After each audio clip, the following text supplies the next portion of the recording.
Hello students, आज हम एक नया चैप्टर शुरू करने जा रहे हैं। चैप्टर का नाम है पावर ट्रांसमिशन।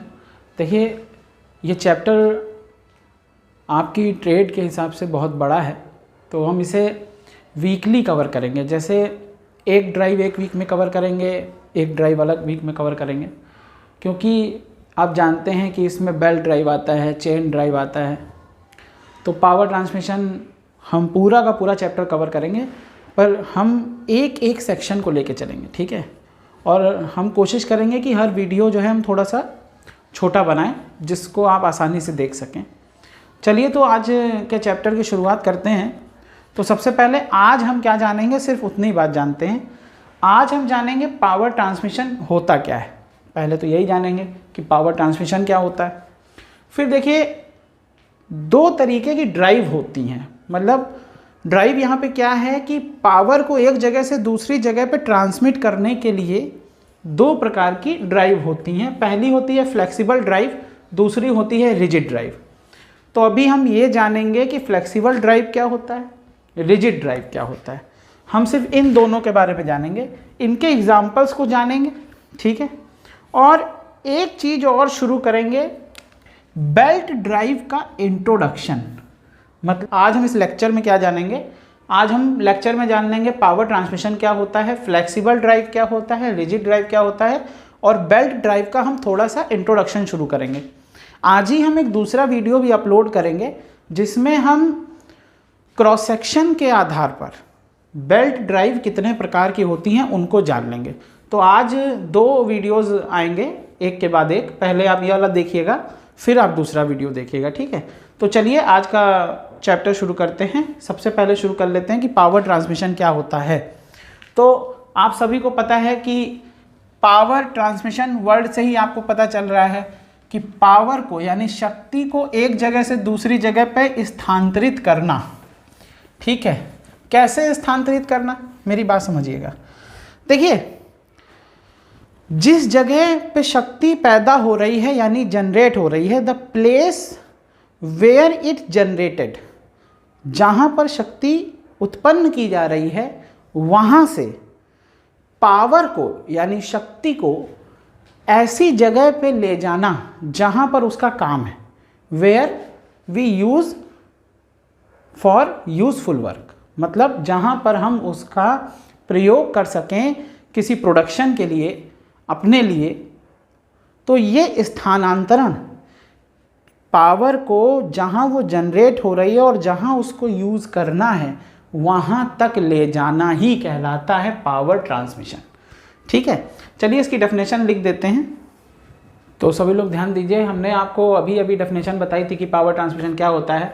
सिंपली वही हमने लिख भी दिया है। It's a movement of energy from the place where it is generated to the place where it is applied और परफॉर्म यूजफुल वर्क। ऐसी जगह जहाँ पर ऊर्जा उत्पन्न की जाती है और वहाँ से अगर आप उसको ऐसी जगह पे ले जाएं जहाँ पर उसका प्रयोग किया जाना है, तो ये आपका पावर ट्रांसमिशन में आता है, ठीक है। तो ये सिंपल सी डेफिनेशन थी पावर ट्रांसमिशन के बारे में। चलिए अब आगे जानते हैं कि पावर ट्रांसमिट करने के लिए हम जिन ड्राइव का प्रयोग करते हैं, देखिए जिन साधनों का हम प्रयोग करते हैं उन्हें हम ड्राइव कहते हैं, ठीक है। तो ये दो प्रकार की होती हैं। पहली होती है फ्लेक्सिबल ड्राइव और दूसरी होती है रिजिड ड्राइव। तो पहले हम जानते हैं कि फ्लेक्सिबल ड्राइव क्या होती है। तो देखिए, फ्लेक्सिबल ड्राइव क्या होती है। देखिए, फ्लेक्सिबल ड्राइव ऐसी ड्राइव, ध्यान दीजिएगा, ऐसी ड्राइव जिसमें जो ड्राइवर होता है ना, ड्राइवर गियर और ड्रिवन, ड्राइवर और ड्रिवन के बीच में इंटरमीडिएट लिंक लगा होता है। मतलब इनमें डायरेक्ट कांटेक्ट नहीं होता है। किनके बीच में, ड्राइवर और ड्रिवन के बीच में डायरेक्ट कांटेक्ट नहीं होता है। अब आप सोच रहे होंगे कि ड्राइवर क्या है, ड्रिवन क्या है, तो चलिए उस पर भी चर्चा कर लेते हैं। देखिए, ड्राइवर, अगर आप बेल्ट की बात करें तो बेल्ट में ड्राइवर पुली, एक ड्राइवर पुली होती है। पुली में क्या होता है, देखिए सबसे पहले पावर इस पर आता है। किससे, आप उसे ड्राइवर शाफ्ट कह सकते हैं। ड्राइवर शाफ्ट से पावर इस पे आएगा और इससे पावर किसी दूसरी पुली पर ले जाया जाता है। तो जो सबसे पहले पावर जिस पे आता है ना, उसको कहते हैं ड्राइवर। और इसके बाद जिस पे जाता है, मान लीजिए आप यहाँ वाली पुली पे पहुँचा दें, ठीक है, मैं ये बेल्ट के केस में बात कर रहा हूँ। तो यहाँ वाले पुली पे पहुँचा दें तो ये क्या कहलाएगा, ड्रिवन, मतलब ये चलाता है, ये चालक है और ये चलित है ना, चलाया जा रहा है। ठीक है, ये चालक है, ये चलित है, ये ड्राइवर है, ये ड्रिवन है, ये बात याद रखिएगा। ठीक है, तो इन दोनों के बीच में लिंक का काम क्या कर रही है, बेल्ट। यहाँ पे काम क्या कर रही है, बेल्ट। तो याद रखिएगा कि फ्लेक्सिबल ड्राइव वो ड्राइव होती है जिसमें इंटरमीडिएट लिंक होता है ड्राइवर और ड्रिवन के बीच में। एक बात और याद रखिएगा कि यहाँ डायरेक्ट कांटेक्ट नहीं होगा, क्योंकि रिजिड ड्राइव में डायरेक्ट कांटेक्ट होता है। ठीक है, तो पहली बात हमने क्या जान ली कि फ्लेक्सिबल ड्राइव ऐसी ड्राइव है जहाँ पर इंटरमीडिएट लिंक होता है। ठीक है, और ये कौन कौन सी हो सकती हैं, ये कौन कौन सी हो सकती हैं। पहला आप जानते ही हैं कि बेल्ट ड्राइव ऐसी होती है। ठीक है, दूसरी कौन सी हो सकती है, देखिए ध्यान से, दूसरी हो सकती है आपकी चेन ड्राइव, एक और नाम रोप ड्राइव। ठीक है, अब इसी के साथ में चलिए रिजिड ड्राइव के बारे में भी जान लेते हैं। तो देखिए रिजिड ड्राइव क्या है। रिजिड ड्राइव बहुत आसान है, आपको आसानी से समझ में आ जाएगा। देखिए जैसे इसमें बीच में एक इंटरमीडिएट लिंक था, जैसे इसमें बीच में एक इंटरमीडिएट लिंक था रिजिड ड्राइव में ना, रिजिड ड्राइव में कांटेक्ट होता है, डायरेक्ट कांटेक्ट, है ना। पावर ट्रांसमिशन जो है, पावर ट्रांसमिशन जो है वो होता है डायरेक्ट कांटेक्ट से, डायरेक्ट कांटेक्ट। ठीक है, in rigid drive power transmission due to direct contact of the driver and driven. अब ये ड्राइवर गियर हो सकता है, ड्रिवन गियर हो सकता है। ठीक है, इसका एग्जाम्पल भी होता है, इसका एग्जाम्पल भी गियर ही है, ध्यान दीजिए। अब आपके दिमाग में आ रहा होगा कि कपलिंग क्या है, शाफ्ट क्या है। तो देखिए मैंने उनका नाम यहाँ पे क्यों नहीं लिया। देखिए कुछ खास प्रकार की कपलिंग जो है वो फ्लेक्सिबल भी हो जाती हैं, कुछ खास प्रकार की शाफ्ट होती है जिसे हम कभी कभार फ्लेक्सिबल में भी ले लेते हैं, इसलिए मैंने उनका नाम यहाँ पे नहीं लिया। जब मैं आपको कपलिंग और शाफ्ट के बारे में पढ़ाऊँगा तो हम ये भी बताएंगे कि कौन सी शाफ्ट जो है वो रिजिड ड्राइव में आ जाएगी और कौन सी जो है वो आपकी फ्लेक्सिबल ड्राइव में आएगी। इसलिए यहाँ पे जो एग्जाम्पल है वो अभी हमने गियर लिया है। ठीक है, तो पावर ट्रांसमिशन आपको समझ में आ गया होगा अब तक कि भैया दो तरीके की ड्राइव होती हैं।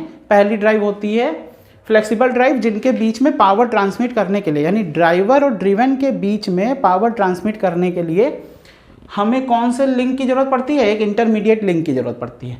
और दूसरा हमने बताया रिजिड ड्राइव, तो रिजिड ड्राइव में हमने ये बताया कि भाई यहाँ पे जो है पावर ट्रांसमिशन ड्राइवर और ड्रिवन के बीच में डायरेक्ट कांटेक्ट से होता है। ठीक है, ये बात याद रखिएगा।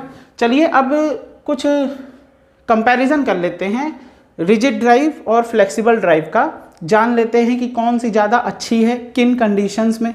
ठीक है, तो पहले जान लेते हैं कि रिजिड ड्राइव के पहले जान लेते हैं कि फ्लेक्सिबल ड्राइव के एडवांटेज क्या हैं और डिसएडवांटेज क्या हैं, फिर रिजिड के बारे में भी जानेंगे। ठीक है, ये याद रखिएगा। चलिए सभी लोग ध्यान दीजिए। तो अभी हम लोग बात कर लेते हैं कि एडवांटेज क्या हैं फ्लेक्सिबल ड्राइव के। तो पहला एडवांटेज ये है कि भाई ये जो है ना लॉन्ग डिस्टेंस पे पावर ट्रांसमिट कर सकती है, जबकि रिजिड ड्राइव जो है वो लॉन्ग डिस्टेंस पे नहीं, शॉर्ट डिस्टेंस के लिए प्रयोग में आती है। अभी हम रिजिड के भी एडवांटेज और डिसएडवांटेज लिख देंगे, लेकिन ध्यान दीजिएगा यहाँ पे एक बात, जो फ्लेक्सिबल के एडवांटेज हैं, मेरी बात समझिएगा, जो फ्लेक्सिबल के एडवांटेज हैं वही रिजिड ड्राइव के डिसएडवांटेज बन जाएंगे। क्यों? क्योंकि रिजिड ड्राइव वो सब नहीं कर पाती होंगी, तभी तो हमें फ्लेक्सिबल ड्राइव की ज़रूरत पड़ी। बात समझिएगा। तो जो रिजिड ड्राइव के, जो फ्लेक्सिबल ड्राइव के एडवांटेज हैं वही रिजिड ड्राइव के डिसएडवांटेज हैं। तो अगर आप किसी एक का भी याद कर लें, मान लीजिए आपको फ्लेक्सिबल के एडवांटेज पता है, तो आप जान जाएंगे कि भैया उसके डिसएडवांटेज क्या है। सिंपल बात है। ठीक है, अब देखिए ध्यान से कि ये लॉन्ग डिस्टेंस पे पावर ट्रांसमिट कर सकते हैं, बिल्कुल सही। दूसरा क्या है, absorb shock, load and vibration, इसको भी समझने की कोशिश करिए। देखिए मान लीजिए आपका जो ड्रिवन साइड है ना, मतलब जो चलित है, तो ड्रिवन साइड पे क्या होगा, मान लीजिए वाइब्रेशन हो रहा है। अब वाइब्रेशन हो रहा है तो क्योंकि वो डायरेक्ट कांटेक्ट में तो है नहीं ड्राइवर के, तो वाइब्रेशन किस पे जाएगा, बेल्ट पे या रोप पे, मेरी बात समझिएगा, चेन पे। तो ये क्या करते हैं ना, ये लोग ये जो हैं वो एब्जॉर्व कर लेते हैं वाइब्रेशन को, शॉक को एब्जॉर्व कर लेते हैं, और आपका जो ड्राइवर है ना वो बचा रहता है। यह बात समझिएगा। जैसे अगर बेल्ट में लें तो ड्रिवन पुली पर अगर वाइब्रेशन हो रहे हैं तो वो ड्राइविंग पुली पर नहीं आने देगी, ठीक है, क्योंकि बेल्ट उसे एब्जॉर्व कर लेगी। अगला समझिएगा, not required so much accuracy, high tolerance on the centre distance.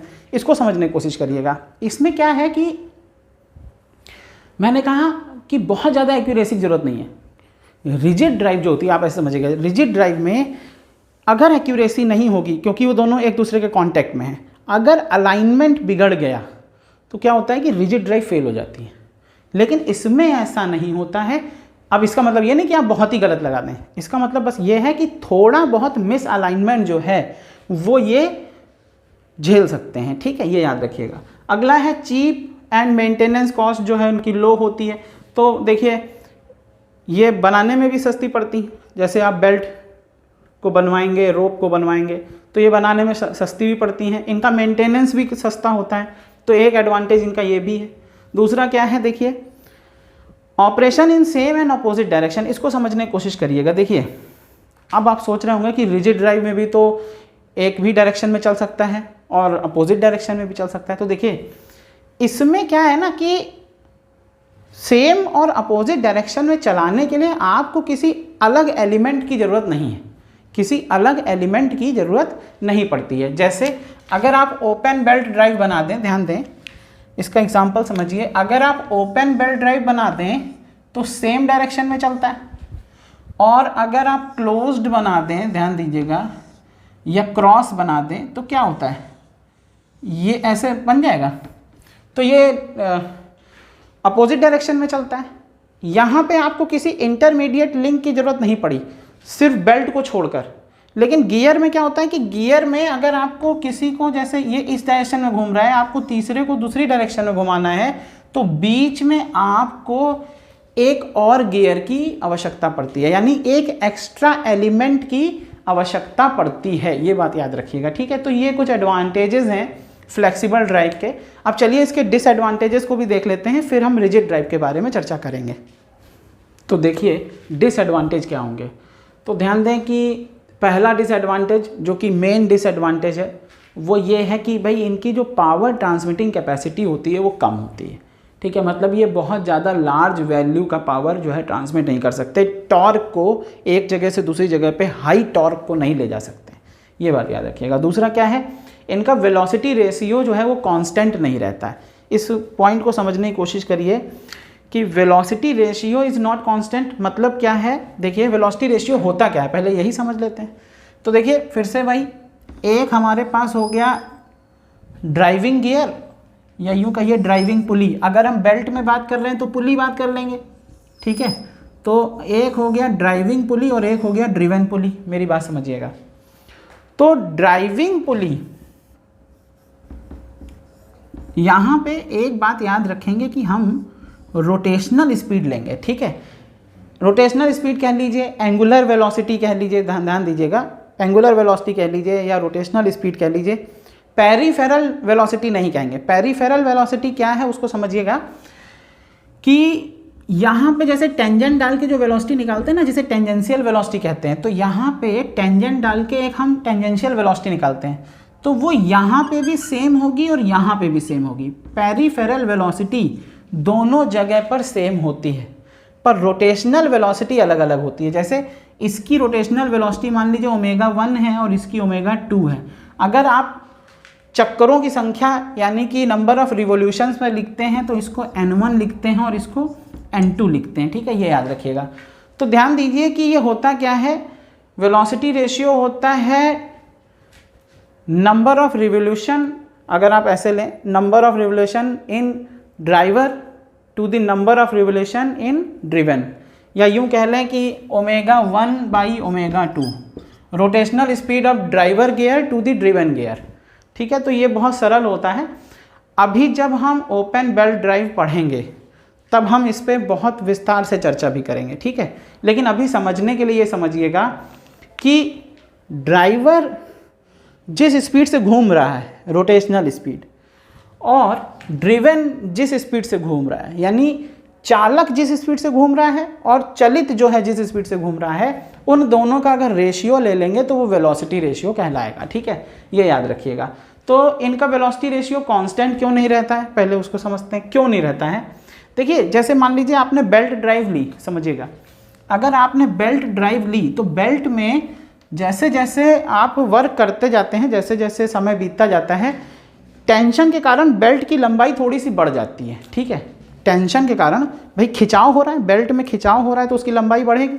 तो होता क्या है, जैसे ये पुली है, ये मान लीजिए मैंने एक पुली बनाई, अब इस पे जो बेल्ट है जब ये ढीली हो जाएगी, ध्यान दीजिएगा, इस पे जो बेल्ट है जब वो ढीली हो जाएगी तो क्या होगा, तो होगा ये कि ये पुली नहीं रोटेट करेगी, ये पुली नहीं रोटेट करेगी, पर ये बेल्ट खिसक कर, जैसे ये यहाँ पे है और खिसक कर यहाँ पहुँच जाए, ये पॉइंट ए मान लीजिए यहाँ पे है और खिसक कर यहाँ पहुँच जाए, ये तो ये ए यहाँ से यहाँ पहुँच जाए, लेकिन ये पुली जो है अपनी जगह पे ही रह जाए, मतलब पुली रुकी रह जाए और बेल्ट उसके ऊपर क्या कर जाए, स्लिप कर जाए, तो इसको कहते हैं स्लिप। ठीक है, अभी हम स्लिप के ऊपर भी बहुत अच्छे से चर्चा करेंगे, लेकिन अभी क्योंकि हमें ये समझाना है कि भाई वेलोसिटी रेशियो क्यों कांस्टेंट नहीं रहेगा, तो उसको समझिए। तो ये जो स्लिप हुआ, इसके कारण वेलोसिटी रेशियो कांस्टेंट नहीं रहता है।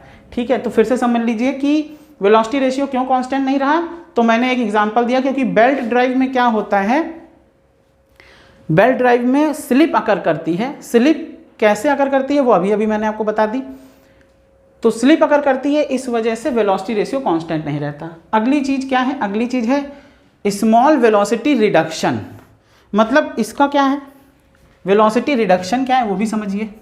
फिर से वही मान लीजिए कि आपका जो ड्राइवर गियर है वो N1 से चल रहा है, ड्राइवर जो है वो N1 से चल रहा है, N1 चक्कर लगा रहा है, और जो ड्रिवन है ना वो N2 चक्कर लगा रहा है। तो कहने का मतलब ये है कि लार्ज रिडक्शन नहीं हो सकता। लार्ज रिडक्शन मतलब कि अगर मान लीजिए N1 50 चक्कर लगा रहा है और हम चाहें कि N2 सिर्फ एक ही चक्कर लगाए, तो ऐसा पॉसिबल नहीं है। इसको कहते हैं लार्ज रिडक्शन, मतलब एक 50 से चल रहा है और एक को मैंने 1 से चलाया। फ्लेक्सिबल ड्राइव में क्या होता है कि ये रेशियो जो है ना, ये अगर फ्लैट बेल्ट में लेंगे तो 4:1 होता है, और अगर वी बेल्ट में लेंगे तो ये 7:1 होता है। ठीक है, कहने का मतलब क्या है कि भाई अगर ये 4 पे चल रहा होता है तो ये मान लीजिए ड्राइवर गियर है, तो अगर ये 4 से चल रहा है तो ये 1 से ही चलेगा। अगर वी बेल्ट है तो ये 7 से चल रहा है तो ये 1 से चलेगा। बस यहाँ पर यही जानकारी है। अगला क्या है कि भाई ये स्पेस बहुत लेती हैं, तो आपको पता है कि इनका कंस्ट्रक्शन, क्योंकि ये भाई स्पेस लॉन्ग डिस्टेंस के लिए ही आप बनाते ही हैं इन्हें, तो इनका स्पेस तो ज़्यादा होना ही था। तो ये कुछ डिसएडवांटेज थे। अब हम चर्चा कर लेते हैं कि रिजिड ड्राइव के एडवांटेज क्या हैं, डिसएडवांटेज क्या हैं। लेकिन ध्यान दीजिएगा कि आपको दोनों पढ़ने दोनों हैं, लेकिन देखिए रट्टा नहीं मारना है, समझना है। समझना क्या है, जो एक का डिसएडवांटेज है वो दूसरे का एडवांटेज होगा, बात समझिएगा। जैसे कि मैं यहीं से आपको बता देता हूँ कुछ, अगर मैं इन्हीं को एडवांटेज बनाना चाहूँ, किसका, रिजिड ड्राइव का, तो बहुत आसानी से बन जाएगा। देखिए मैं कुछ चेंज नहीं करूँगा, बहुत सिंपल सी चीज़ें चेंज करूँगा। यहाँ एडवांटेज लिख दूँ, यहाँ रिजिड ड्राइव लिख दूँ। ध्यान दीजिए, यहाँ मैंने एडवांटेज लिख दिया और यहाँ मैंने रिजिड ड्राइव लिख दिया। ठीक है, तो ये बहुत आसानी से कैसे हुआ, देखो रिजिड ड्राइव की पावर ट्रांसमिटिंग कैपेसिटी जो है वो लार्ज होती है, इज़ वेरी लार्ज। सिंपल, देखा, जो उसका डिसएडवांटेज था वो इसका एडवांटेज है। क्यों, क्योंकि उसमें पावर ट्रांसमिशन कम था, इसमें ज़्यादा होगा। नेक्स्ट देखो, उसमें वेलोसिटी, इसमें फ्लेक्सिबल में जो है वेलोसिटी रेशियो कांस्टेंट नहीं था, इसमें वेलोसिटी रेशियो इज कांस्टेंट होगा। स्मॉल वेलोसिटी रिडक्शन, यहाँ पे क्या हो जाएगा, large velocity reduction. Occupy more space, यहाँ पे क्या हो जाएगा, ये जो हैं ज़्यादा स्पेस नहीं घेरती हैं। ठीक है, मेरी बात समझ गए। तो रटना नहीं है, समझना है। समझना क्या है कि भैया जो रिजिड ड्राइव के एडवांटेज हैं वो फ्लेक्सिबल ड्राइव के डिसएडवांटेज हैं। ठीक है, अब चलिए इसके डिसएडवांटेज देखते हैं। अब तो आप ये कहेंगे कि ये तो याद हो चुका है, लेकिन एक बार लिखा देते हैं। अगर हम इसके डिसएडवांटेज लें तो फिर से समझिएगा, मैं इसके डिसएडवांटेज लूँ किसके, रिजिड ड्राइव के। तो डिसएडवांटेज ऑफ रिजिड ड्राइव क्या होगा समझिएगा। मैं अब इन्हें लिखूंगा नहीं, इन्हें सिर्फ मैं बोलूँगा और आपको याद आ जाएगा। मैं फ्लेक्सिबल से कंपैरिजन कर रहा हूँ। देखिए फ्लेक्सिबल का एडवांटेज क्या था कि लॉन्ग डिस्टेंस पे पावर ट्रांसमिट करते हैं। इनका डिसएडवांटेज क्या है कि ये सिर्फ शॉर्ट डिस्टेंस पर ही पावर ट्रांसमिट कर सकते हैं। Power transmission in short distance, मैं सिर्फ शॉर्ट डिस्टेंस लिख दे रहा हूँ, आपको आइडिया लग गया है कि क्या बोल रहे हैं। अगली चीज़ समझिए, वहाँ पे क्या था, जो वहाँ पे फ़ायदे थे वो यहाँ नुकसान हो जाएंगे। वहाँ पे आपको बहुत ज़्यादा एक्यूरेसी की ज़रूरत नहीं थी, यहाँ पे हाई एक्यूरेसी की ज़रूरत है। हाई एक्यूरेसी की ज़रूरत है, मतलब कुछ गड़बड़ हो गई तो फेलियर। तीसरी चीज़ मैंने वहाँ क्या बताई थी, मैंने वहाँ पे बताया कि भाई तीसरी चीज़ हमने वहाँ पे डिस्कस की थी कि वाइब्रेशन और एब्जॉर्ब को वो झेल सकता है, शॉक को वो एब्जॉर्ब कर सकता है, लोड को वो एब्जॉर्ब कर सकता है, वाइब्रेशन लोड को एब्जॉर्ब कर सकता है। ये क्या है, ये वाइब्रेशन को या शॉक को एब्जॉर्ब नहीं कर सकता है, ठीक है। नॉट सुटेबल फॉर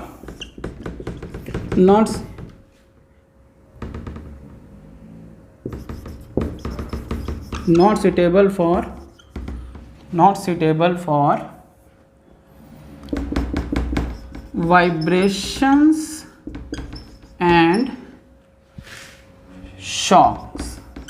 समझिएगा अगला क्या था, क्योंकि ये शॉर्ट डिस्टेंस पे हाई एक्यूरेसी की ज़रूरत पड़ती है, ये सुटेबल नहीं है वाइब्रेशंस और शॉक्स के लिए। अगला क्या है, अगला हमने उसमें पढ़ा था कि वो चीप होता है, ठीक है, वो सस्ता होता है, मेंटेनेंस भी सस्ती होती है। इनका क्या है, इनकी मेंटेनेंस भी ज़्यादा होती है और इनकी कॉस्ट भी ज़्यादा होती है। तो ये आपको समझ में आ गया होगा बहुत अच्छे से, रटना कुछ नहीं है, समझना है। आपको समझ में क्या आ गया कि भाई अगर एक को समझ लिया जाए तो दूसरे को अपने आप जाना जा सकता है, ठीक है। तो फ्लेक्सिबल ड्राइव और रिजिड ड्राइव के बारे में ये चर्चा हमने की। एग्जाम्पल हमने आपको पहले ही दे दिए थे, फ्लेक्सिबल ड्राइव का बेल्ट ड्राइव है, रोप ड्राइव है, चेन ड्राइव है। अब कुछ लोगों को लग रहा होगा चेन ड्राइव तो फ्लेक्सिबल नहीं होती है, चेन तो बहुत वो क्या होती है, सॉलिड होती है। लोगों को ये लग रहा होगा रिजिड होती है, पर देखिए ऐसा है कि वहाँ पे इंटरमीडिएट लिंक की तरह वो काम कर रही है, ठीक है। ये बात याद रखिएगा, चेन जो है वो इंटरमीडिएट लिंक की तरह काम कर रही है। ड्राइवर और ड्रिवन आपस में कांटेक्ट में नहीं है, ठीक है, ये बात याद रखिएगा। तो ये कुछ जानकारी थी रिजिड ड्राइव फ्लेक्सिबल ड्राइव के बारे में, बहुत अच्छे से आपको बताया है।